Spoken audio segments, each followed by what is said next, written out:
So uh-oh. Next, I want to talk about fruits. Um, any sort of fruits is going to be covered here. So any sort of like strawberries or boysenberries, raspberries, things like that. Um, you can do with these. We actually have a peach tree too. That's what this one jam is over here to the side. We have a couple huge peach trees, and they gave us a whole bunch of peaches. So we're like, well, what are we going to do with that? So we made some peach jam, which was really cool. And then also some blackberry jam because we had a huge vine of blackberries and harvested a whole bunch at once. Typically, the kids will just eat them as they come in.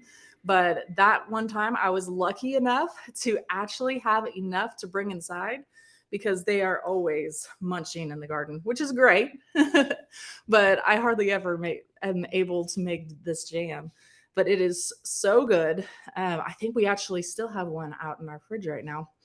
Um, but like I said, so these ones are fairly simple to do as well. So what I do for these, they it looks like they've posted the recipes over to the side of how to go about making these. So I'll just touch a little bit on the process that I went through. So it was fairly simple for the peach jam especially. So all I did here was I went through and had, of course, the clean mason jars. And then I cooked the peaches in an Instapot and made them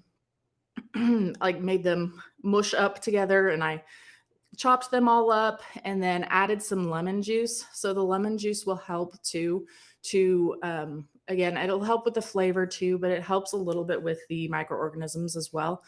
But I do this so that way I don't necessarily have to do a water bath at the end, as long as I refrigerate it at least. But I do always refrigerate these. But if I didn't want to refrigerate them, I would at that point put them into a water bath. So I would do probably about, I think it's been a while since I've done it. It's like 40 minutes of a water bath, and then you're good. They should pop and give pressure, and then you're good to go. But with these, all I simply do is add some lemon juice into it and some sugar too. And then I put it into the refrigerator. And in the refrigerator, it should last like 6 months, sometimes even 12 months. Um, so I'm honestly, we go through it super fast. So that works for us. We have a large family. So we eat a lot of jams, a lot of jellies, lots of food. So it doesn't necessarily last us for a long time. So I just refrigerate these and it works out perfect for us. Um, like I said, they have the recipes over here, and make sure you check them out because they're so simple to do and they're super tasty, especially for these fruits that don't necessarily last a super long time if you pick them. It is amazing to be able to do something inside with them that will make them last for a long time and you can enjoy it for a while.